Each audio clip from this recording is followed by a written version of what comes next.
నింగిని ముద్దాడబోతున్నామన్న ఆనందంలో పైనున్న విమానంలోని ప్రయాణికులు వేడివేడి కిచిడి రైస్ తిందామని కింద హాస్టల్లో సిద్ధమైన విద్యార్థులు. రెప్పపాటులో వారి జీవితాలు అర్థాంతరంగా ముగిశాయి. విమానయానం విషాద గమ్యంగా మారింది. విమానం కుప్పకూలటంతో ఆ శకలాలు కింద భోజనానికి సిద్ధమైన వైద్య విద్యార్థులపై నిప్పుల వర్షంగా కురిశాయి. ప్రపంచ విమానయాన చరిత్రలోనే ఘోర విషాదాల్లో ఒకటిగా చెప్తున్న ఈ దుర్ఘటనలో 241 మంది ప్రయాణికులు, 24 మందికి పైగా స్థానికులు మృత్యువోడికి చేరారు.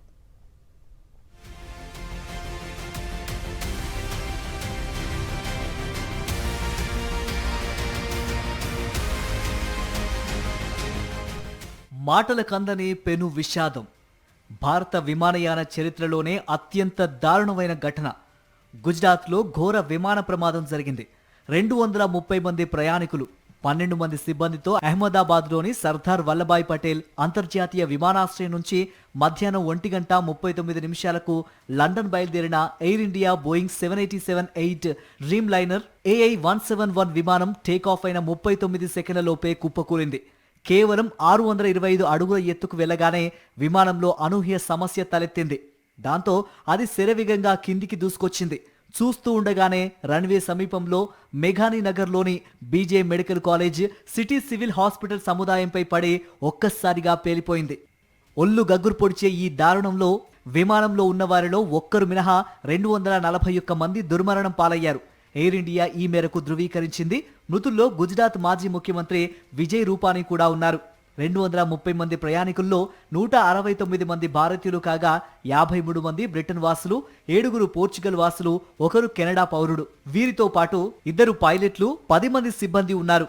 బ్రిటన్లో స్థిరపడ్డ రమేష్ విశ్వాస్ కుమార్ అనే ప్రయాణికుడు గాయాలతో బయటపడి ఆసుపత్రిలో కోలుకుంటున్నారు.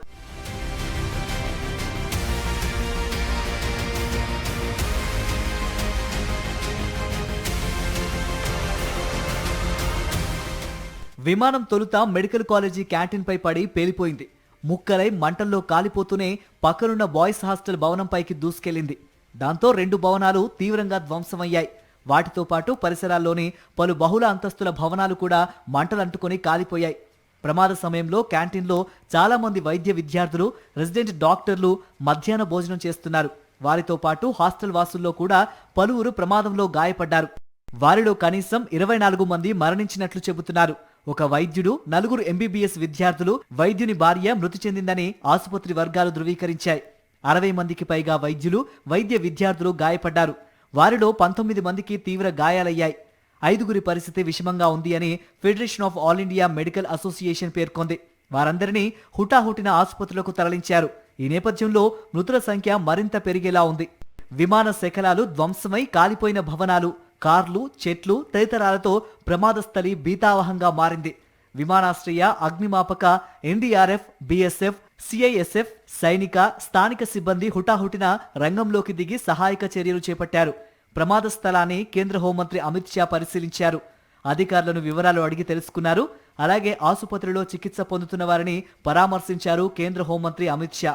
ప్రమాద ఘటనపై దేశం దిగ్భ్రాంతి చెందిందన్నారు. విమానం పేలడంతో ప్రయాణికులు తప్పించుకోలేకపోయారన్నారు. DNA టెస్టుల తర్వాత మృతుల సంఖ్యపై క్లారిటీ వస్తుందన్నారు. गुजरात में ही लगभग 1000 के आसपास DNA टेस्ट करने पड़ेंगे.